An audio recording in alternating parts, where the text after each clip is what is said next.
And how you doing, Steve? I'm doing well. I'm doing better than Yankee fans today, Deck. That's all I can tell you. In fact, I've got a skeleton right next to me here at Speaking Rock with a sportscaster headset on, and all it needs is a Yankee cap. We could pretty much sum up every Yankee fan in the country after what happened in the fifth inning last night. Yeah, it was embarrassing, Steve. It wasn't a good look, Steve. It was a bad inning, Steve. You can't give the Dodgers 6 outs in an inning, Steve.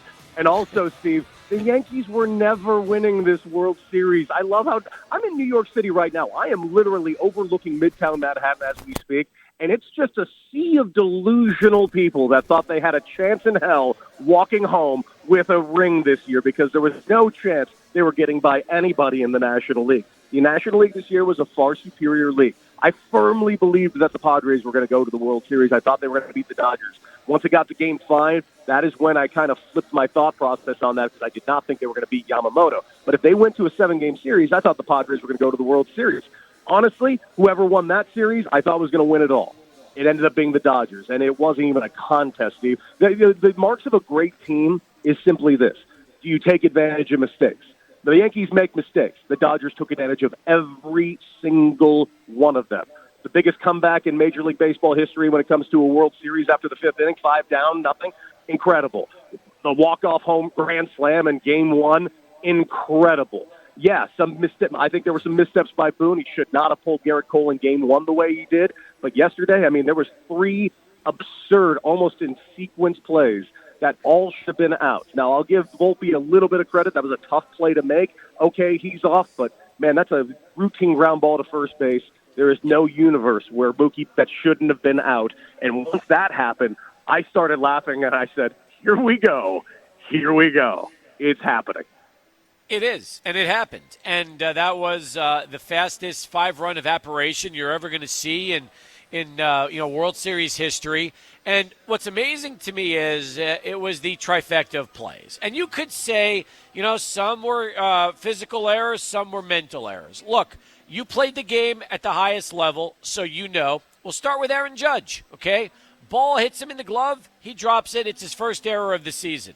When you watch the replay, you can tell that in the last split second, right before that ball was getting ready to go into his glove, his eyes went to just take a look at the runner, and as he did, he drops the ball. So is that something that you just say, well, that's a mental mistake, or was that just a physical gaffe? Let's start with the Judge play.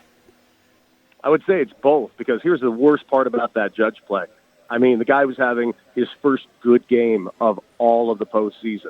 Homers in the first inning, makes an absurd circus catch in the fourth inning, only to be marred 30 minutes later by what this turned into. There's nothing you can say. I don't think he has an answer for it. His eyes came off it. He just didn't make the play, and it led to everything that it led to. But here's the fact. They had 2 other opportunities to get out of that inning, and they didn't take advantage of it. It's not just Judge. It was all of them. It was lazy base running throughout the entire series. It was bad defense. It was interesting bullpen decisions in Game 1. It was just a weird series. And, at the end of the day, they got outclassed. They got outworked. They just got flat out beat by a better team. Yeah, they did. Listen, you can't disagree with that. The Dodgers won 98 games this season, and the Yankees won 94. So the Yankees, had the best record in the game of baseball. As we talked to Cody Decker here to start the show off today. Look, they teach you when you're first playing the game of baseball what PFP is, pitcher fielding practice, where when the ground ball's hit, pitcher runs the covers first baseman underhand tosses it, and you get a player out. Even if Garrett Cole is slowed to the bag and can't make it, your first baseman usually is already taking off and will call the pitcher off and say, don't worry, I got it. And when you look at that play yesterday, and you brought it up because it opened everything up, the floodgates completely open. The Yankees could have gotten out of that inning with no runs. Bases were loaded, 2 were out. A ball that was hit to Rizzo. You hear the fans cheer when that ball is hit. They knew that was the end of the inning until the horror show came to reality when Garrett Cole, for whatever reason, stopped running into first base, really never ran, and Rizzo never really made a play for it either. It was the most surreal thing I've ever seen. Well, it was funny. We played on our show today the clip of what Garrett Cole had to say, and it's actually a very realistic explanation on why he didn't get to the bag. Now, that being said, it was not his excuse. It was just a misread on his part. That was a weird play, and this is where I will give a little bit of leeway to both of them a little bit. There's no excuse that this wasn't an out. This should have been an out, period, stop. There's no excuse. But it was a squib ball off the cap of the bat. When those plays happen, you'll notice how Rizzo went down on one knee to kind of both block and smother the ball because he needed to make sure he kept it in front. Because it was a slow-moving ball off the bat, Cole took a really weird angle to it, thinking that it was more of a swinging bunt rather than a ball that made it all the way up the line. So by the time he took the wrong angle directly off the mound, he was already out of the play, and Mookie Betts was past him. At that point, Rizzo didn't recognize that at all because he had his head down. By the time he's up and tries to feed the ball to Garrett Cole, who isn't there, Mookie Betts is safe. Here's the problem. That should never have happened on anyone's part, and they all know better, and Garrett Cole knew better. I know that because I was a first baseman who flipped the ball to Garrett Cole multiple times in 2005 at UCLA. I know he knows how to do a PFP. Our old head coach, John Savage, drilled it into our head like you wouldn't believe. I'm sure. I believe you.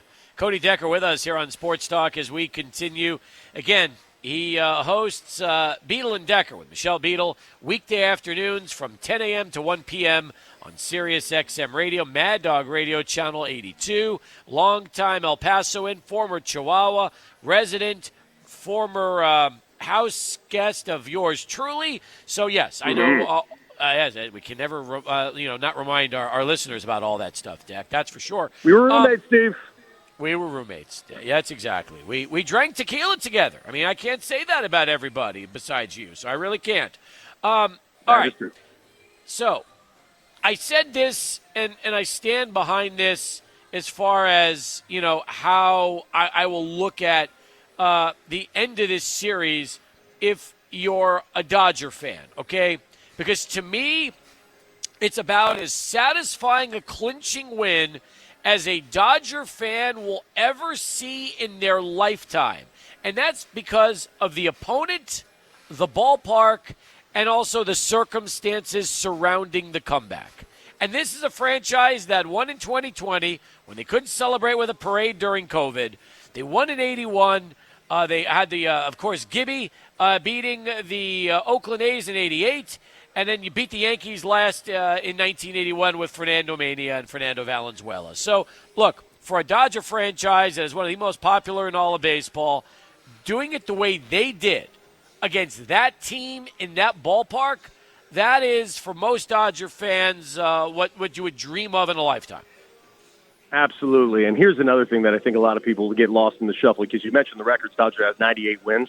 Dave Roberts is the best manager in baseball, and he has been for a couple of years, and it's about time somebody gives him his flowers on that. What he did this year with this team was astonishing because they just dominated the Yankees in the World Series. They won in 5 games. Comebacks, everything. Pitching was phenomenal. Reminder, Shohei Ohtani wasn't on the mound this year, so that's 1 ace. Tyler Glasnow wasn't even in the playoffs. That's 2 aces. They were without Walker Buehler most of the year. They were without Tony Gonsolin the entire year. They were without Parker May the entire year. They were without Tyler Glasnow and who else? Oh, yeah, Clayton Kershaw. So that's an entire 6-man rotation, all of which are all-stars that were not available for Dave Roberts this season, and he won the World Series anyway. It's astonishing how good this team was, how good they were managed, and how good they were operated, especially with the bullpen, man.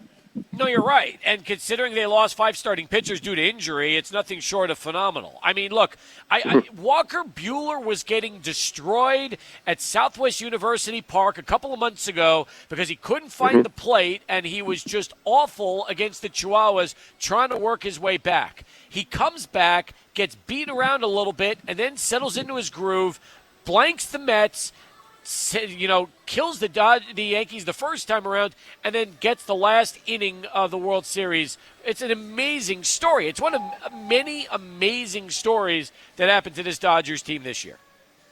Really is. If you go through all the stories, you got that story right there. Walker Buehler having a 6 ERA all season long, coming to the playoffs and doing what he did. The Jack Flaherty story, getting picked up last second at the trade deadline where the Dodgers just kind of undercut the Yankees last second, and now he's pitching in the World Series 2 miles from where he went to high school. Everything involving Freddie Freeman. Literally everything. You can't even write a movie about this and have it be believable, but it is. It's astonishing what this team gave you. I had a whole debate on the air today with callers calling in. It's like, yeah, what do the Yankees have? They have all these stars. I said, you know what they need? They need Kike Hernandez. That's why I think the Dodgers should never go after Juan Soto this offseason. They don't need Juan Soto. I would actually argue, now I'm not saying Kike Hernandez and Juan Soto are the same player by any stretch of the imagination. Juan Soto is going to be a Hall of Famer. But Kike Hernandez is so ungodly important to that team, and I would actually venture to say he's more important to that team than a Juan Soto would be in free agency. The Dodgers just have all the right buttons to press, and it's taken lots of years of failing in the playoffs for Dave Roberts to actually find out that perfect recipe, and he's got it. And I don't think they're going to let go for the next 9 years. I agree with you. All right, let's talk about Juan Soto. And by the way, Kike Hernandez should just be a Dodger the rest of his life. I mean, I know it didn't work out in Boston, and then all of a sudden he says, well, I discovered I needed glasses, and he puts glasses on, and all of a sudden he becomes the Kike Hernandez we've known forever from his Dodger days. But that guy is just built for L.A. He really is. Plus, he uttered an F-bomb on national television when he asked if they were live. I mean, how many athletes will go through that process before they know what they're doing? I mean, he's just got a good head on his shoulders. The guys love him. Brings so much. There's a reason why the Dodgers have brought him back 3 separate times. You're right. You're absolutely right. What happens to Juan Soto? I mean, the Mets have more money than God. We know Steve Cohen is going to make him a priority. You know Hank Steinbrenner has got to do everything in his power to try to bring him back. What other teams are going to be in the Juan Soto sweepstakes? Because after losing last night, he didn't exactly endorse the Yankees. He gave a very, well, I like it here, but all 30 teams in baseball will have a chance to go get me. I think this is going to come down to 4 potential teams, and I think the Yankees are on that list. I have them 3 on the list. I honestly have the Dodgers down all the way at 4. I think that it's interchangeable between 2 and 3 between the Mets and the Yankees. I truly think that. If he's going top dollar, no one can outbid Steve Cohen. He can just do it himself. Now, the Yankees have plenty of money. This is going to be probably upwards of $500 to $600 million. The Dodgers have that money too, but I honestly think they'd be better off re-signing Teoscar Hernandez and locking up some key pieces they already have and calling it a day, where the Yankees need Juan Soto. Period. Stop. They don't have Juan Soto. I wouldn't expect the Yankees to be in the playoffs next year. That's how important Juan Soto is to this team.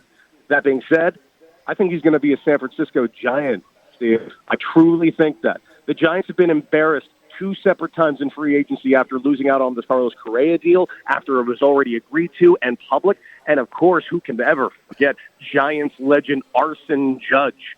Trust me, the San Francisco Giants have so much money, and they have been dying to get a hitter that can actually put the ball in McCovey Cove. They've been dying to get a hitter that can hit 30 home runs, which they haven't had since Barry Bonds, who, by the way, retired in 2007. And, by the way, their new GM is a Giants legend in Buster Posey, who you better believe wants to make a huge splash. There is no bigger splash to make than, of course, Juan Soto. But then you also got to look out for the other Boris guys who signed 3-year deals that were actually player options, 1-year deals, like Blake Snell, who's going to be available, like Cody Bellinger, who's likely going to be available. This has the workings of a very interesting offseason, and for the embarrassment that the great Scott Boras had last offseason, he's about to make back all the monies this offseason. That's a fascinating scenario with the Giants. I'll say this, though, and people have to understand this, whether it comes to the Yankees or the Mets or anybody else, because the Mets, they're probably going to try to re-sign Pete Alonso, who is probably going to be heading for designated hitter land soon. And by the way, Juan Soto already seems like he's destined for a DH role sooner rather than later, which is why, to me, the Yankees still have to deal with about 3 or 4 more years of Giancarlo Stanton as a DH. That doesn't make a lot of sense. Ohtani's your DH in Los Angeles, so if you're going to spend another $500 or $600 million and bring in Soto to LA, he might not be able to patrol the outfield as long as you want. So if he is going to be a potential outfielder turning DH sooner than later, maybe the Giants makes the most sense for him. Absolutely does. And again, the Giants are desperate for a winner. They have money. They just cleared house with their front office a little bit. They're kind of going back to basics a little, and they're just going to spend some money, continue developing the guys they have. They didn't have a bad team last year. In fact, there was a short term there where the Giants were a legitimate threat at snagging that last wild card. In fact, all the way going into September. They are currently third in that division. The Giants do not like looking up and seeing the Padres and the Dodgers. That's an insult to the San Francisco Giants. They also don't like seeing the Arizona Diamondbacks ahead of them. This is a team that's got a lot of pride and a fan base with a lot of pride. I wouldn't be shocked if they spend an outrageous amount of money this offseason. By the way, Jorge Soler going to the Angels, the best part about that trade is you were not even 24 hours into the end of last season with the World Series last night, and already teams are making deals. I love that. It makes me feel like the offseason has already started because it has. Dude, baseball's never been hotter. This has been. I know a lot of baseball fans don't love Rob Manfred. No. Say you're sorry to Rob Manfred. Rob Manfred really helped usher in a lot of this. The new rules in the game, the way that everything is worked out as far as parity in Major League Baseball. Baseball's never been better. This is the best October I've ever seen in my lifetime, and I am not saying that as hyperbole. I firmly believe I've never watched better baseball, more exciting baseball in my life. I'm actually legitimately sad the Yankees lost yesterday because I wanted a Game 6. That's legitimately why. But you know what? It's also kind of kismet a little bit that the Dodgers get to have first parade since 1988, and it's going to be on Fernando Valenzuela's birthday tomorrow. That's awesome. Hey, before I let you go, tell me about the show. How are things going with you and Michelle? And, you got a busy weekend. You're in New York City. I know Yankee fans are bummed, but you got the Knicks going. I just saw Kayla Thornton an hour ago. She's the Grand Marshal for a Halloween parade. Helped lead the New York Liberty to their first WNBA championship a couple weeks back. So she's in town. A lot of good things happening around the New York sports scene. How are you doing with Michelle? Oh, Michelle's the best. Literally the best co-host I've ever had in anything. She's just, honestly, nobody's more real, cool, funny, charming, and just an all-around badass as Michelle Beadle. So I love doing the show. Check us out, of course, every day, noon to 3 Eastern, nationwide, Mad Dog Sports Radio, Channel 82, Sirius XM. But New York City, dude, yeah, it's alive right now. The Yankees were in the World Series. The Mets had a magical run. The Liberty win their first title. The Knicks are a draw. The New York Rangers are like I'm in the best place ever right now when it comes to sports. I'm having an absolute blast. What a city! And if any of you El Pasoans come out here, please come and say hi to me at some point. I miss you guys over there in the Pass. Well, we'll look forward to it. Cody, enjoy the weekend. Thanks for the time, and thanks for starting us off here on the show today. Hey, thank you for being the best roommate I ever had, Steve. Yeah, it means a lot, Cody. Coming from you, I love that. All right, he's Cody Decker, folks, and he has been at our Kayla Q Hunt Halloween parade. I should mention that years and years ago, he was Wreck-It Ralph, and he was there leading the parade. So he knows that Album Park parade route as good as anybody, and it's been great getting us started here on the show today. We'll come back with more. I know Joe's hanging in Northeast. Joe, I want to get to you. Want to get to all the calls. If you're a Dodger fan, is this the ultimate, what happened last night? Can it ever get better than this?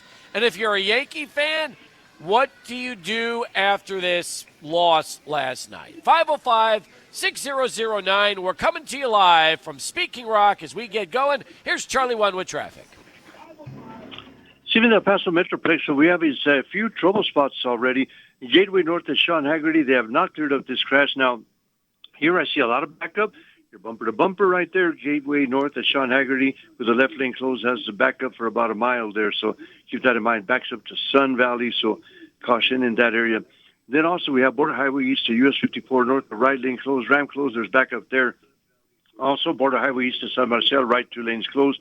There's that typical slowing. Heights Piedras through Spaghetti Bowl area. Leo's Restaurant, 7520 Remcon, 78 years in business, original family since 1946, famous tortilla soup, popular Mr. T specials, and happy Halloween from Leo's Restaurant, 7520 Remcon, Charlie 1600 ESPN El Paso. Otherwise known as Ted Lasso. Nice costume today, Ted. I like that. And by the way, I'm going for the latter between your two options. I do not think I'm going to be a happy camper tomorrow. I'm hoping I'm going to be a happy camper, but I just don't expect it. By the way, Adrian, nice job wearing your Jason mask T-shirt today for Halloween. Yeah, I had to rock a little Jason, rocked a little Nightmare on Elm Street earlier this week for some Freddy Cougars. So, yeah, making it happen over here. And by the way, I don't know about you, Adrian, but I think that as Sebastian gets older, if he's ever able to grow out a mustache as perfect as the one he's got on right now, that actually fits him pretty well. Oh yeah, this one he's been blowing the whistle the entire show, Steve. So that's what we've been hearing in the background as well. I love it. We're live at Speaking Rock, folks, 122 South El Pueblo Road. Come down and see us in the main bar. We're giving away a pair of tickets to Saturday's UTEP game against Middle Tennessee. Right now we go to the phones, 505-6009. Let's go to Joe in Northeast. Joe, thanks for hanging through our last interview with Cody in the break. And, hey, appreciate the time. How are you? No problem. Good job. Okay, first to the Dodger fans, you've earned it. I watched the game through and through, and I thought I almost fell out of my recliner in the fifth inning. That looked like a bad Little League game. But, that was bad.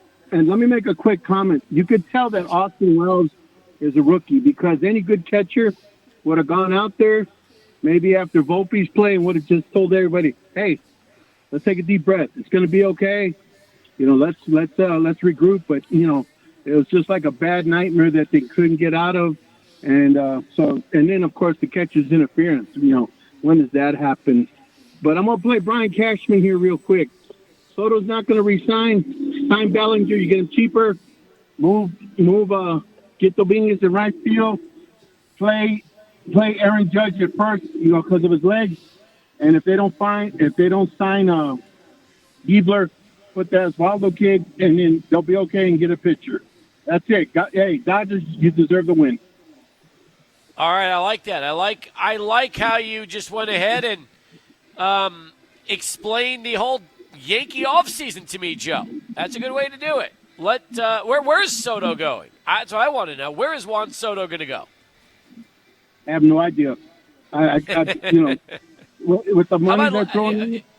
Yeah, if he goes to Los Angeles, should that even be allowed if the Dodgers decide to sign? What if Juan Soto signs for $600 million and he defers like $500 million until after his contract is over, just like Shohei? Well, or they'll pay him half. They'll pay him 30, and then they'll defer the other 30. Exactly. To fit the payroll. Could you imagine if the Dodgers but the Dodgers don't need Soto. That's the one thing I'll say. They beat the Yankees with Soto. They don't need him, honestly. They'll win 5 World Series if he goes there. He will. But they could also win 5 World Series if he doesn't go there. That's the crazy thing. True. That's true. They got a hell of a team. So they really do. My 2 cents, but Dodgers, congratulations, and Yankees better lick our wounds. Because even though I grew up in Chicago, I was always a big Yankees fan, and wow, man, that was hard to do. But I was also, like I said, because I'm the next catcher, I'm like, hey, man, you got to go out there and settle him down. That's your job. You're the leader, and Wells, you got shell shock. I hear you. Appreciate you, man. Thanks, Joe. Thanks for waiting. Thanks for the call. Look, as far as the Dodgers go, you got to understand, they won this World Series with 5 starting pitchers out.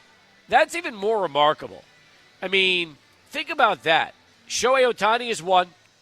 Clayton Kershaw's 2. Tony Gonsolin's 3. Dustin May is 4. And Tyler Glasnow is 5. I mean, and those are all good pitchers. They're all stars. Can you imagine? You beat the Yankees in 5 without arguably your entire starting rotation. That's unbelievable. So, hats off again to the Dodgers for doing what they're doing. Now, we already know. You got Yamamoto. They're going to lose Flaherty. He was a rental, but that was a big opportunity for him to guide the Dodgers to win that World Series. So you got Yamamoto. You've got Buehler back. And now you've got 3 spots left. So Kershaw would be 1. Ohtani would be 2. And of that group, you got to figure that 3 would most likely be probably go Gonsolin, right? Gonsolin over May. No, I'm sorry, not Gonsolin. Glasnow. There's your starting rotation. I mean, when healthy, that's awesome. Gonsolin's not going to make that starting 5. Now when you've got Glasnow and Kershaw Steve, and Ohtani. Steve, it's just crazy. It's just a real big testament to the depth. I mean, this Dodgers squad, last year they didn't get to the promised land. Why? They had a ton of injuries. This year they had injuries, but they weren't going to let that be an excuse for them not to hang a banner, not to win the World Series. And it's because of the depth they've acquired. Like, you're reeling off that lineup right there, and I'm so impressed. Like, Ohtani being the 3rd or 4th option. What does that tell you about that rotation right there for the Dodgers? It's sick. That's what it tells you. It's now you can never have enough starting pitching. You always have to, anticipate injuries. But wow, it's unbelievable. Look, Dodger fans out there. I was texting yesterday with Brian from downtown, and I was seeing all the Dodger celebrations. Does it get any better than this? Honestly. And if you're a Yankee fan, could it get any worse than this? Well, I guess it could. You could have been swept. So there's always worse. But I don't know. I mean, you'd almost rather get swept in 4 by the Dodgers than lose Game 5 the way you did. That's the hardest part. Up 5, your best pitcher on the mound, who had thrown 4 no-hit innings, and then gives up 5 unearned runs all in the 5th to tie the game. And what people are forgetting is this. Despite all that, Cole pitches into the 7th and doesn't give up any earned runs, and the Yankees take the lead in this game. They come back and they score once in the 6th, and it wasn't until those 2 runs in the 8th in which the Dodgers got the win. So, the Yankee bullpen let them down again. And that's rough because, had the bullpen done its job, we'd be going back to L.A. And as crazy as blowing that 5-0 lead would be, the Yankees could have ended up winning that game 6-5. But there's just no quit in this Dodgers team. None. That's what's so amazing. So I'll ask all you Dodger fans out there at 505-6009. 505-6009. Is beating the Yankees and clinching in Yankee Stadium, coming back the way you did in Game 5, is this the greatest accomplishment you could ever want as a Dodgers fan? Could it possibly ever get better than what happened last night? Or is this the ultimate? 505-6009. And if you're the Yankees, you know that you were not the better team in this series. You know that for a fact. You also know that if you lose Juan Soto this offseason, you might not go back to the playoffs next year. They weren't in the playoffs last year. And then they get Soto, and what a difference he made. So what do you do if you're Brian Cashman and you're the Yankees? And are Yankee fans just sick and tired of Brian Cashman and wanting him gone? Although, you want to know something? Brian Cashman did not drop a routine fly ball in the 5th. Brian Cashman did not make a bad throw to third base to keep a drive alive in the 5th. And Brian Cashman did not fail to cover first base on a routine ground out that should have kept the game 5-0. So we could talk all we want about Brian Cashman, but that 5th inning was not his fault. So anyway, those are all good topics we want to talk to you about today. But Dodger fans, what a game, what a series, and, what an accomplishment winning the way you did. Unbelievable. 505-6009 here on a Halloween edition of Sports Talk Live from Speaking Rock, where this coming Sunday, it's going to be a big one, folks. Cowboys, Falcons, special guest, Drew Pearson. That's right. You want to watch the game with Drew, who's in the Pro Football Hall of Fame? All you got to do is head on down here to Speaking Rock for the Dallas Cowboys tailgate party at 122 South Old Pueblo Road. All right, Back in a moment. 505-6009, our telephone number. You can also tweet the show. 600 ESPN El Paso as we continue.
In Northeast, Gateway North at Sean Haggerty, we have a collision.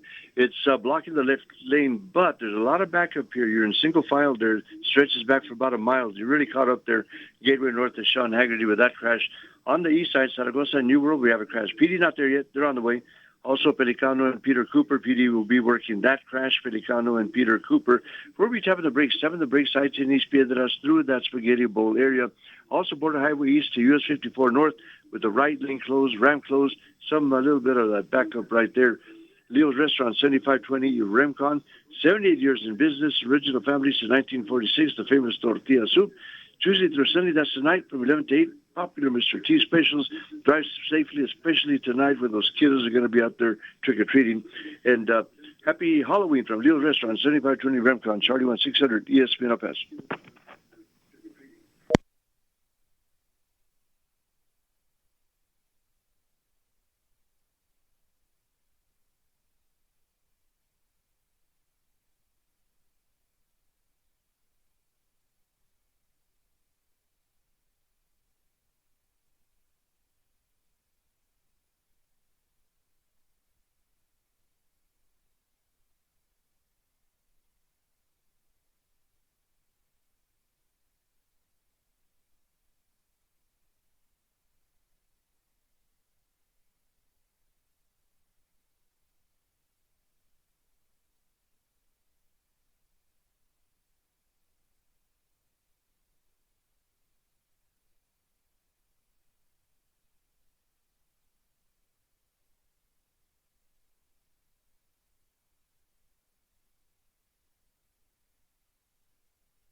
49 past the hour, back here live. Sports Talk from Speaking Rock. Hanging out with you, 122 South Old Pueblo Road, 505-6009. That is our telephone number to get into the show.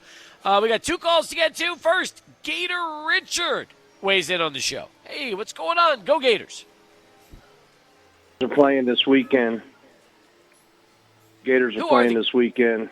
Who are the Gators playing? Well, anytime they have a bye week in their season, the next game is always against the Bulldogs. Oh, God.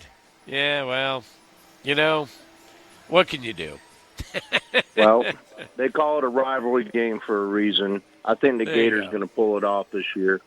I hope so. Is it in Georgia or is it in Gainesville?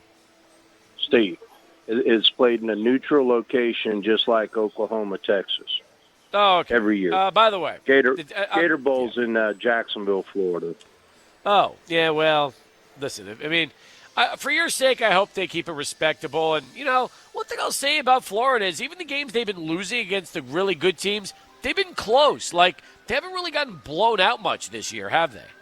No, they gave Tennessee everything they could handle in regulation, lost in overtime. And we'll see. They're getting better every week, if that's the thing. That's right. Hey, how satisfying was it for you to see Shohei win his World Series ring with the Dodgers, despite a 2-for-19 World Series performance where, let's be honest, he hurt his shoulder sliding in the second, and I thought that really once that injury took place, batting-wise, it was great to see him get up there and try to make a go of it, but he was never really 100% those last 3 games. Well, injuries happen. He stayed in the lineup for a reason because, what was it, the third game? They intentionally walked him pretty much. They didn't want to give him anything to start the game off. That's right. It's a World Series. You don't just walk somebody on base. And they paid for it right up front with the next cat hitting a home run, Mookie Betts hitting a home run. They did. That's right. So here it is, Steve. They would not have made it past the Mets had it not been for Ohtani getting on base safely 16 times. That's a record. Okay, MLB record for postseason. You know that, right? I do. Okay. Well, since you want to sharpshoot me from time to time, see if I'm up on my game. Like you asked me that trivia question. Well, who was the only player to get voted in to the Hall of Fame unanimous? And I said, well, right. I got it right though, didn't I? You did. I was impressed. Yeah. Yeah. Okay. I said Rivera, and you were like, yeah. Because I didn't expect that from you. I was impressed. It was good. I know I impressed you, but you didn't really acknowledge it. You were like, "Yep." See what I mean? Now, if Ichiro does not get voted in unanimous, we have to question whoever does not put him on that first ballot. See what I mean? They probably should be banned from the Hall of Fame voting. You think so? Opinion. Banned forever? They didn't even put Jeter all in unanimous on the ballot. Well, Jeter is a Yankee, though. Okay, and what does that mean? Well, I'm just saying, he's all in, and even in his Fox capacity as a unbiased analyst there, the pregame, postgame, him and A-Rod. I'm glad you had, Big Papi in there trying to, even the scales. But listen to those two, man, it's sickening. Jeter, in case you're wondering, there was one voter that left Jeter off their ballot. He got 99.7% of the Hall of Fame ballot. So one writer left him off. Yeah. And you know about the regional bias. I think I explained that to you before with Tebow getting his second Heisman. 150 voters left Tebow off the 1, 2, and 3 ballot. Yep. See what I mean? Yep. Even though he had the most votes. And then Bradford just kind of moonwalks in, to get the Heisman. Hey, Richard, I got to take Luis before I wrap up the hour, man. I got to get to another call. But I appreciate you. Thanks for getting in. Thanks for talking. Thanks for telling me about Ichiro's Hall of Fame potential class and what's going to happen. We'll see. Let's wrap up hour one with Luis, who joins us on the program. Luis, how are you? Oh, a horrible fifth inning, man. I saw Aaron Boone because I always tune in before and after games on the Yes channel. Aaron Boone was choking, man. He was practically crying. He says, I feel so bad for my players. And he repeated that today, this afternoon, on an interview. It was hard. How can Aaron? Well, we're humans, right? But Aaron Judge, he dropped the ball. It was a fly ball or something like that? The error on third base. Golly. 5 runs in 1 inning? Was it? God, yeah, no words. Tell me, Giancarlo Stanton, do you think he'll be back? Yeah, he's under contract. I mean, remember this. If he's not back, you got to find somebody to take that guaranteed contract. Now, Stanton had a great season in postseason, so maybe he has more value than he normally does, but he's just a DH. I don't know if the Yankees will be able to unload him. That's a really good question.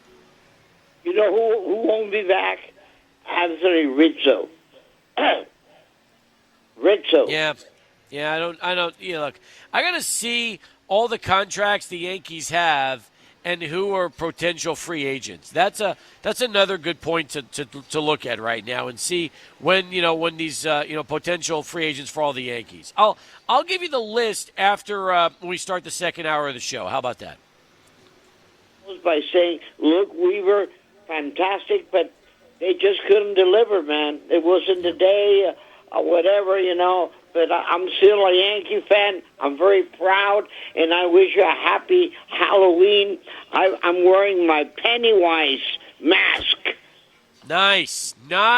Good for you. Happy Halloween. Say hi to Leticia for us, and always appreciate the call from our friend Luis to wrap us up with hour one here on Sports Talk. We've got Lee Sterling coming up in hour two from ParamountSports.com. We're live hanging with you here at Speaking Rock, where they've got a big Halloween costume contest starting at 8 o'clock. We'll tell you the details right after this. 600 ESPN El Paso. And Adrian Broadus. And we are back. Hour number 2 here on Sports Talk. Happy Halloween, everybody, coming your way at Speaking Rock. It is our Thursday night home, getting you ready for all the excitement tonight here at The Rock. We're in the main bar. We'll have the Jets and Texans about an hour from now here at 122 Southwell Pueblo Road.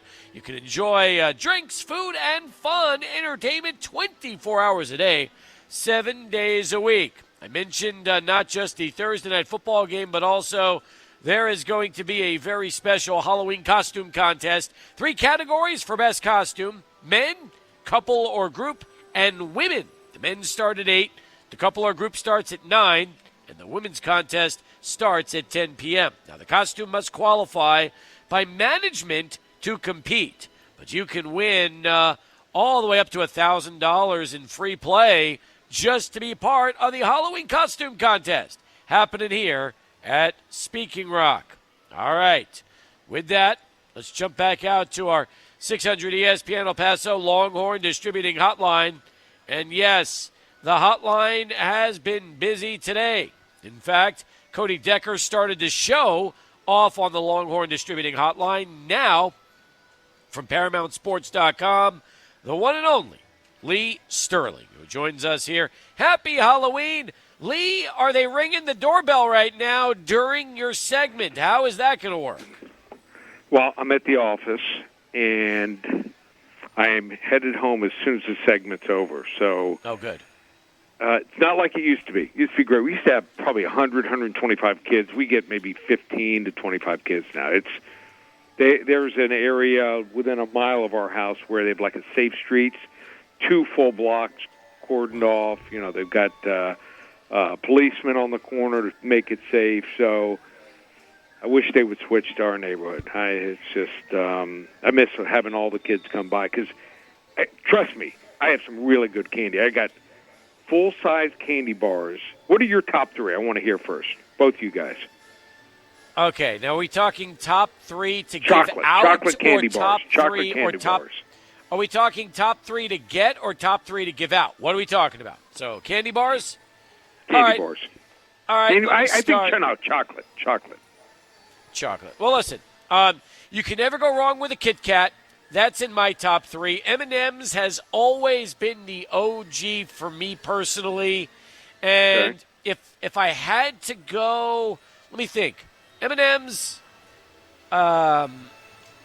Kit Kat, and then let me go with, all right, this is probably going to be a bit of a surprise, and it's going to take you a little bit, off. But give me the dark chocolate. Is it the dark chocolate Three Musketeers that we sometimes get during Halloween, Adrian? What's the one that we'll get those little mini ones? Is that what it is? It's a good call. I don't have any. I mean, I like some of those. I like M&M's. I like Kit Kat, but like Kit Kat, it's like I'm trying to tell my wife I'm on a semi-diet or something. Having chocolate. Adrian, right, what are your three? You're going to hear these. It's a good I one, hear Lee. Adrian's first. Lee, I liked yours a lot. I'm going to go for mine. I have to go Reese's number one. So if I'm getting the Buttercups, I'm not saving them. I'm throwing it in the freezer and then eating it later. And then I'm going Hershey's number two. And then for three, I'm going peanut M&Ms, okay? All right. By the way, peanut M&Ms Hershey's, is probably Hershey's. 4 or 5 for me. Reese's is in the top three. My top two are Snickers, number 2, and Baby Ruth. Are you kidding me? All time. Number 1. You like the nuts is what it comes down to. Yeah, You're like the nuts. Guy. I was so into Baby Ruths when I was growing up, and I still love them. You give me 2 Baby Ruths and a knee-high orange, I'm skipping dinner. Oh, my God. Every time I think of Baby Ruth, you know what I think of? I think of that scene in Caddyshack. I forget. What is there? Are they eating Baby Ruth or something? Wasn't that when the Baby Ruth went in the bottom of the pool and they started thinking it was something else? Okay. Yeah, okay. Yeah. All right. By the way, Adrian, you made me think. Hershey's Special Dark might very well be in my top 3 all time. I could never get enough of the Hershey's Special Dark. Because your mom told you that Special Dark is healthier or something? No, I am a huge dark chocolate fan. Okay. Absolutely huge. In fact, dark chocolate is my ultimate. So that's that's my vice. Give me dark chocolate, I'm a happy guy. Okay, last chocolate thing from me, Steve. Are you guys? Is the cookies and cream Hershey's way too out of left field for you guys? Not bad. Top 10 maybe. No. Yeah. I like cookies and cream. That's good. Cool. All right. Beautiful. All right. Are we ready to play, Lee? We are. Here we go. All right. 5 games this week. 4 in college, 1 in the pros. Let's start with our first game. Saturday afternoon at the Sun Bowl. UTEP hosting Middle Tennessee. Adrian, UTEP is a 3-point favorite in this game. Wow. Let me repeat that. Yes, 3-point favorites. We don't even know who's going to be the quarterback for UTEP, and they're already favored by a field goal over Middle Tennessee. Lee, let's start there. I think Middle Tennessee is better quarterback. I know the kid. He's from Fort Lauderdale. Seen him a couple times in high school. I mean, at least they're competitive. They just don't have any guys at running back or receiver that can make plays. I mean, any guy with talent, with real talent, has left the school. So I know the host has revenge here at UTEP for that 34-30 road loss in November last year when they lost 3 fumbles.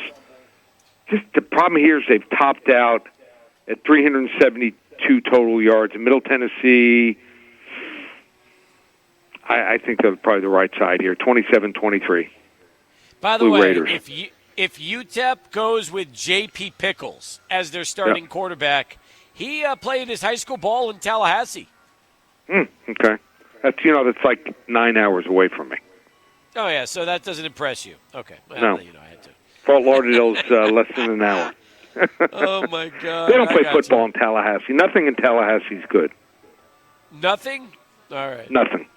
Fair enough. Okay, so Adrian, mental note. You drive through there, you got to hold your nose. Oh, wow. So Lee It's like Sterling, South Georgia. he is not When you're a fan. Miami fan, you can't. How do you like anything in Tallahassee? That's true. I figured. Well, is the same thing with Gainesville? Yeah, same thing. Same thing. Okay. All right. You hear that, Gator Richard? Same thing. Next up, number 1 Oregon facing Michigan. The Wolverines are 5-3. Oregon's perfect at 8-0. The game's in Ann Arbor, and this will be 14.5 for the road team, your number 1 team in the country, the Ducks. What will be the result when it's all said and done? So I think the Ducks are really good, and they are ranked number 1. But I just don't see them just running through this schedule, especially on the road, where places they have not played. I think they're going to just sleeping just in different environments, walking into the stadium. You haven't played on that field. I don't think Michigan is that good, but at least they got rid of one of the quarterbacks. I think they're rotating these two guys and doing a pretty good job, putting them in situations where they can be more successful. I think it's going to be a low-scoring game. I think Michigan's going to muck up the game here. Okay. Weather might be cold. Oregon wins 24-17. Michigan Close covers. game, so they cover. Michigan covers, but Oregon still wins. All right, 24-17 it is. All right, game number 3, Lee. Number 4, Ohio State visiting number 3, Penn State. Going to be a fun one. Ohio State 6-1, Penn State 7-0. It's going to be at Beaver Stadium in University Park, and Ohio State a 3-point road favorite. So I've been making a lot of money over the years betting against James Franklin. I mean, he's just not very creative. He tightens up in big games. But some things have changed. They were down against USC by 2 touchdowns at half, and playing a team that has a lot of talent at wide receiver, just like Ohio State. They changed up their schemes and their blitz packages and pretty much shut down that USC team in the second half. So I was impressed with that. I don't think Ohio State is as good as we thought they were. They can't run the football now all of a sudden. They're down to their third-string offensive tackle. They are going to face one of the best front sevens in the country, top 5. Their best 2 running backs, Judkins and Henderson, only gained 54 yards on 20 carries against Nebraska last week, and that was coming off of a bye. I love this young offensive coordinator they hired from Kansas. I mean, look at Kansas. They are not the same without him. So Andy Kotelecki, I just think that he is a special offensive coordinator. He had a couple great trick plays, and I just think his play calling is top shelf. So I'm going to say the wrong team is favorite here. I'm taking Penn State 27-23 over Ohio State straight up. Big one from Lee Sterling at ParamountSports.com. All right, let's get to our fourth game, final game in college. 5-3 Texas Tech visiting 7-0 Iowa State. Iowa State's ranked 11th in the country, and Lee, they're nearly a 2-touchdown favorite, 13.5 points over the Red Raiders. Yeah, so Iowa State, if you watch that Central Florida game, it's kind of a fluke that it was even that close. I mean, 2 pretty much defensive touchdowns. One of them ended up on the fumble, dropping it on the 1-yard line, but they ran them in the next play. Iowa State was the better team that day. So just one of those things. They didn't play well, and they still won. Should have won by 2 touchdowns. And now they got a bye to get ready for Texas Tech. Texas Tech, their best quarterback, Behrens Morton, maybe 80-85%. They say he's going to try to give it a go, going against this number 13th rated defense. They lost the last 2 years to Texas Tech. I think they're going to have their full attention. And if they get up, Texas Tech can't run the football. Texas Tech likes to run to set up their passing game, and I think they're in trouble here. I think Iowa State's going to flex their muscles. I have them winning big here, 38-14. That takes us to our final game, and that's going to be in the NFL. The Dallas Cowboys, who are reeling at 3-4, are going to go take on the 5-3 Falcons in Atlanta at Mercedes-Benz Stadium. And as you would expect, Lee, the Falcons a 3-point favorite at home. Yep, and Dallas had a week to prepare last week. They played hard, played well at times, but still didn't have enough here. Dak continues to throw interceptions at a rookie's rate. He may pass last year's total in this game. His completion percentage has dipped, and we see far fewer explosive plays, except for CeeDee Lamb, just not there. Worst running game in the league. Adjustments that I was hoping to see during the game weren't there. They gave up 3 straight touchdowns in the third quarter to San Francisco, all 3 drives here. In that game, the 49ers gouged them for 223 yards on the ground, 260 through the air.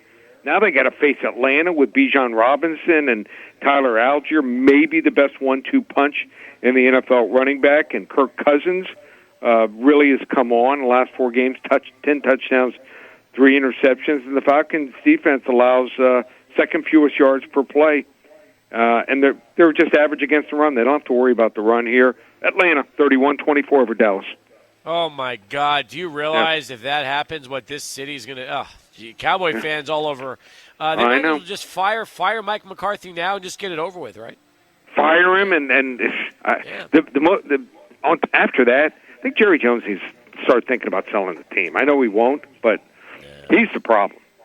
I know it. All right, look, you've been winning again in October. It has been a terrific month for you. In fact, if you've been with Lee for Locktober, I've got good news. It's now Dovember, and Dovember starts immediately tomorrow, and you even have a free play for our listeners, especially if you love the NFC North. It's been a great division all year. You've got one of those as well. Yep. How about this game, Detroit and Green Bay? Are you kidding me? I mean, this might be one of the greatest games all season. They're going to lock up twice. Do you want to get this game? Be one of the first 5 callers. You know what? I'm going to give you that game and tonight's game. The Jets game, and real good game. They're playing against a hot Houston team. First 5 callers to call 800-400-9741. Detroit and Green Bay on Sunday. The New York Jets and the Houston Texans tonight. 800-400-9741 to get that. And we won in September. We won in October. We won 7 of 9 weeks. Worst week I had all year was last week, and we went 5-7. We've had a 10-2 and 2 9-3 weeks this year. If you want to hop on board, we don't call it November, we call it Dovember. You can get 5 weeks, not for $597. How about this? $397. Just one place, ParamountSports.com. Terrific stuff, Lee. Happy Halloween. Go get yourself some chocolate. Enjoy, and we'll touch base with you next week. All right, take care. Sounds good, guys. Take care. Boy, Lee Sterling was great today. I loved the segment immediately going right at the candy to start us off before we even got to our picks today, Adrian. I'm thinking of Baby Ruth and Lee Sterling from now on for the rest of this Halloween segment. I had no idea he was so into Baby Ruths until he brought that up. That's pretty, we learned something about Lee. We do. We know he loves his holiday pies, and now add Baby Ruth chocolate to that, and we're good. And he likes Snickers. He likes anything with chocolate and nuts. So there you Simple go. man, and hates what was it? Tallahassee and Gainesville. Yes, and he also hates Georgia. He does. All right. Hey, we'll come back with more. 505-6009. We've got about 40 minutes left in the hour. Still want to hear from you. Thursday Night Football right around the corner. Halloween costume contest happening here at Speaking Rock. The Yankees lose to the Dodgers. Will the Yankees be back next year, or do they need to make huge changes to their roster? And the Dodgers, are we in the midst of a potential dynasty in L.A.? So many things to talk about with you as we continue with Charlie 1 in traffic. On to Jed Knapp, who wore a Ghostbusters shirt today to our KLAQ Halloween parade. Love that shirt. Love that movie, especially when it first came out. Remember that well. It was 1984. And, it was a popular one. We're hanging with you. It is Sports Talk Live out here at Speaking Rock. Come on down, folks. Enjoy the Halloween costume contest. That starts at 8 o'clock for men, 9 o'clock for couples or groups, and then 10 o'clock for the ladies. And they are giving away some great prizes. In fact, you want to win free play? They've got first place, second place, third place, and honorable mention. Every prize winner will win free play in those top 3 and honorable mention spots. Costume must qualify by management to compete. But what a great idea. The Halloween costume contest is happening here at The Rock. Speaking Rock, the home of Sports Talk Live. Also, I understand that George, one of our interns, has arrived at the radio station, and he is wearing what costume for Halloween, George? What do you have on?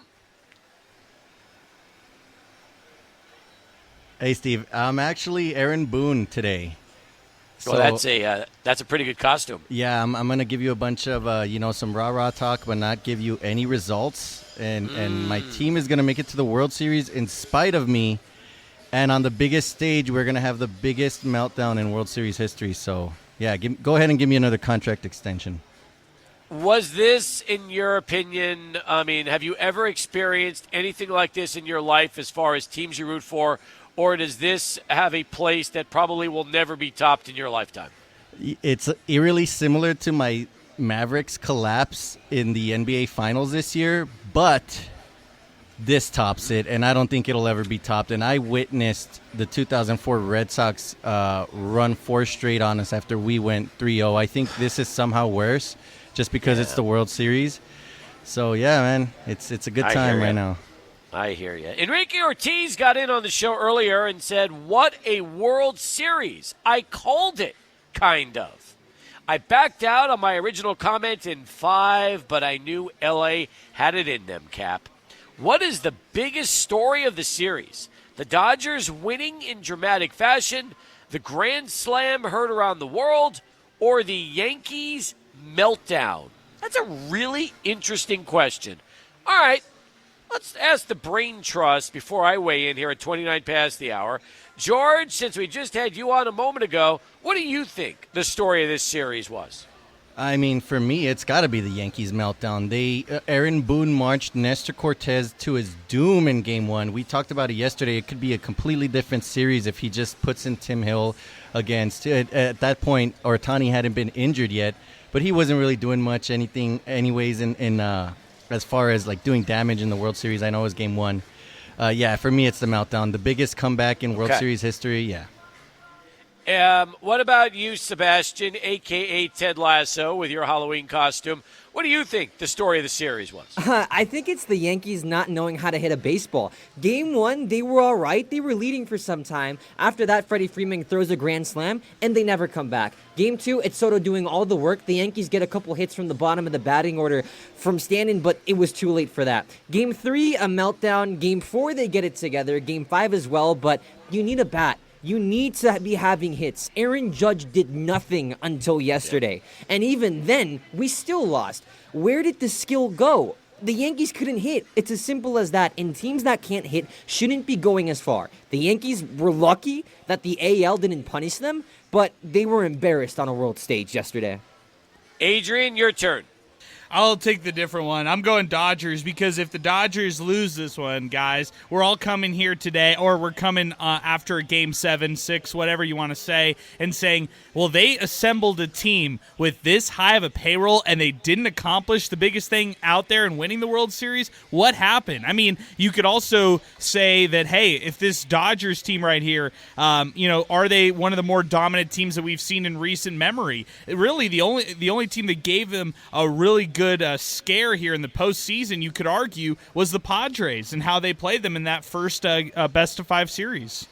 I'll always remember Freddie Freeman. He'll be my takeaway because Freeman homered in 4 straight games which is a record. And then he homered in 6 if you carry over his last 2 games in the World Series with Atlanta. Never been done before. So he wrapped up that World Series MVP by Game 3, and then he topped it with Game 4 hitting that home run. I thought that was remarkable. But I will say this about the Yankee collapse. Everybody will remember that 5th inning. And as crazy as this sounds, Aaron Judge could go on to Cooperstown when his career is over, but you might never look at him the same way again because of that dropped ball, which started everything when the Yankees were up 5-0. And that's one of those things, Steve, that could spiral your career, or at least the way that you're looked at.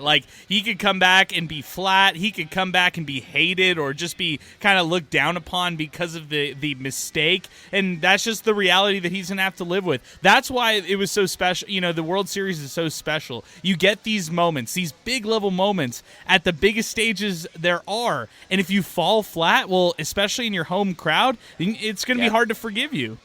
It's so true. All right, 32 past. You want to weigh in on it. We'd love to hear from you. As Enrique Ortiz said on Twitter and X, how will you remember the series? What's the biggest storyline for this series historically? We'd love to get your thoughts on that. Plus, who will be a free agent and possibly leaving these 2 teams? We'll tell you about that as well right after Ted Lasso, or as shall we say, Sebastian Perez Nevado, who's standing by with this SportsCenter update. Job, my man. Appreciate that. Noah Guerrero at the Noah_G gets in.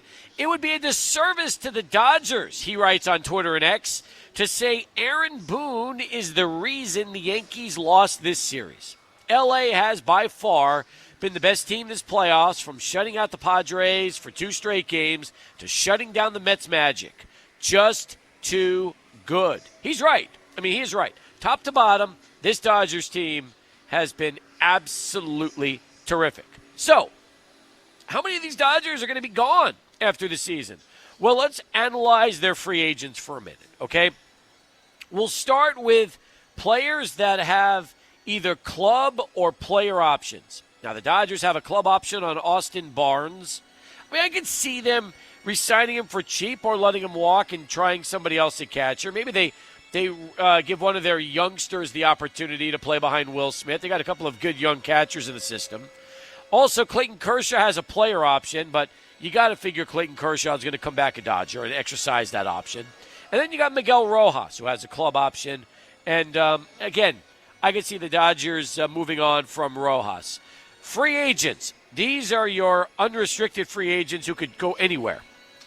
Walker Buehler, Jack Flaherty, along with Joe Kelly and Blake Treinen. Those are your 4 pitchers. Now, that is also a really interesting situation because they've got great starting pitching in that list, and they have really, really good relievers. Now, let's start with Treinen because he has been an excellent late bullpen guy. I don't think Joe Kelly comes back because there's a lot of guys that could take his spot, even though this is Kelly's second time around in Los Angeles. Treinen, though, I could see the Dodgers bringing him back. As far as Flaherty and Buehler go, knowing they have so many guys coming off injury next year, maybe they both walk because the Dodgers don't want to spend that kind of money. What do you guys think? Treinen is kind of that's my marquee guy. As weird as that sounds, Steve, I don't know. I feel like one of the biggest strengths that I saw from my perspective with the Dodgers was their bullpen and their relievers and just how they were able to carry you through games. And you look at what Blake did in this year. He missed all of the 2022 season, and then 2023, it's right shoulder surgery. But he's looked good, and I get it. Yes, he's 36 years old, Steve, but I really like what he's been able to do. I'd really prioritize him. As weird as that sounds, as weird as that is. No, it doesn't. I mean, you got to realize he was 7-3 with a 1.93 ERA in 50 innings, and they hit 194 against him. I'm with you. I feel like you got to bring Blake Treinen back, and he's been with the Dodgers since 2020, so that does make a lot of sense. In fact, of that group, I'm with you. I mean, you can let Buehler go. I wouldn't spend money on a guy that's coming off of 2 Tommy Johns. Jack Flaherty was a rental to begin with. Joe Kelly they can replace. Blake Treinen, to me, is the no-brainer of that 4.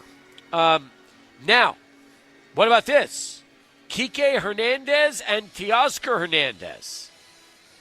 The Teoscar Hernandez one to me is it's going to be tough because there was a down year with the Mariners, and then he signs the 1-year deal with the Dodgers. It feels like the Dodgers just benefited off that down year that he had in a really big way. So does he go get paid? Does he get paid big kind of money? And I think that's, if you think about guys like Walker Buehler, that's probably what's going to happen with somebody like him or even Flaherty, where those guys go out, get paid big bucks, cash out on this World Series run, and then they leave some holes behind for the Dodgers to fill.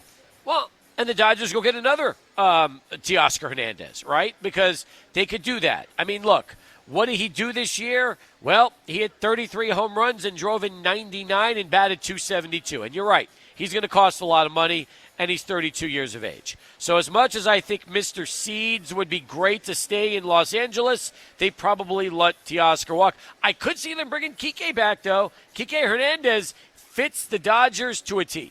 And he might not cost that much. So you might get Kike Hernandez, who's been just the mainstay player for the Dodgers, a fan favorite. He might just figure, well, I like LA. I like this club. I feel like I play my best baseball with this group. So maybe they stick with Kike, or they get him at not necessarily like a cheap deal, but they get him for a fair price. When we come back, we'll look at the Yankee free agents and who could stay and who could go. If you want to weigh in, we've got lines available for you right now. 505-6009. Would love to hear from you as Sports Talk continues live from Speaking Rock, the home for Sports Talk every Thursday, as we get you ready for the Texans and the Jets coming up about 30 minutes from now on 600 ESPN El Paso. Thursday, Steve Kaplowitz, Mario Gonzalez out here at the Rock on location. We're registering one lucky individual to win a pair of tickets to the UTEP game Saturday against Middle Tennessee, a game we'll have for you beginning at 12:30 with the countdown to kickoff. Then John Teicher, Cole Freitag, Mondo the Monster Medina at 1:30 from the Sun Bowl. And then Adrian Broadus getting ready for Minor Talk with Sal Montes, UTEP Zay, Alberto Dueta, everybody helping that show out when we go live after the postgame show. That's all happening on Saturday. Here on Sunday, how about meeting Drew Pearson? How about meeting and Pro Football Hall of Famer Drew Pearson? He'll be here to watch the Cowboys and Falcons with you at Speaking Rock for their big tailgate party. What an opportunity that is. So head down and meet another former Cowboy great, Hall of Famer, legend, one of the favorites. So we've had a chance to talk to over the years on this show, Drew Pearson, this Saturday at the Rock, Speaking Rock. All right. We gave you the lowdown on the future for the Dodgers. Let's get right into the Yankees and talk about their potential players that they could keep or lose following the season. All right, number one, here are the three players that all have club options. Club options means the Yankees can decide whether or not to keep these individuals. All right, let's begin first with Luke Weaver. Now, this is interesting. The Yankees have a $2.5 million club option for Weaver, which seems like a bargain right now. He might even become the closer after finishing the season in that role. So to me, Luke Weaver at $2.5 million is absolutely something you must take advantage of. Another one who has a club option is Luis Trevino. Now, that's also very interesting, because he's got a $5 million club option. So it's double Luke Weaver's price. I don't know if they're going to keep him for $5 million. They might let him walk and just go with Austin Wells as your primary and go find a cheaper backup catcher. And then the final one is Anthony Rizzo. Anthony Rizzo has a $17 million club option. There is zero chance the Yankees are accepting that option. Maybe they bring him back at a more team-friendly deal. Otherwise, we might have seen the last of Anthony Rizzo at Yankee Stadium. Steve, what do they do in their infield? That's my biggest question, I guess, going into the offseason. Jazz Chisholm, what do they do with him? Is he going to stick at first, knowing that the issues with Rizzo right now are what they are? Or I guess uncertainty is what it is with him. But what do you kind of see as far as their infield goes and how that could shake up, knowing that they also have DJ LeMahieu, who's also under contract for 2 more years? DJ LeMahieu was a total disaster, and as you could tell, wasn't even on the roster. He's been hurt. He has not been productive. He is a mess. That's just money the Yankees might want to eat. I think Jazz Chisholm is their third baseman going forward, and I don't see how they do anything there. I think Jazz plays third. You've got Volpe at short, and you've got, for now, Gleyber Torres at second. Although they could let Gleyber walk and move Jazz Chisholm to second and then go find themselves a third baseman this offseason. So let me explain why that could happen right after I mention the only other option is a opt-out from Garrett Cole. Now, this is really interesting, okay? Garrett Cole is owed $144 million over the next 4 years. So most likely he's going to say goodbye and he's going to opt out. But how interesting is this? The Yankees have a team option to tack on an extra year and $36 million at the end of Cole's current deal if they want to keep him around. So that's going to be the million-dollar question is, do the Yankees just let Garrett Cole walk and sign someplace else, or do they turn the 4-year, $144 million when he opts out into a 5-year, $180 million deal where he's now a Yankee through 2029? Hey, Steve, it's George here.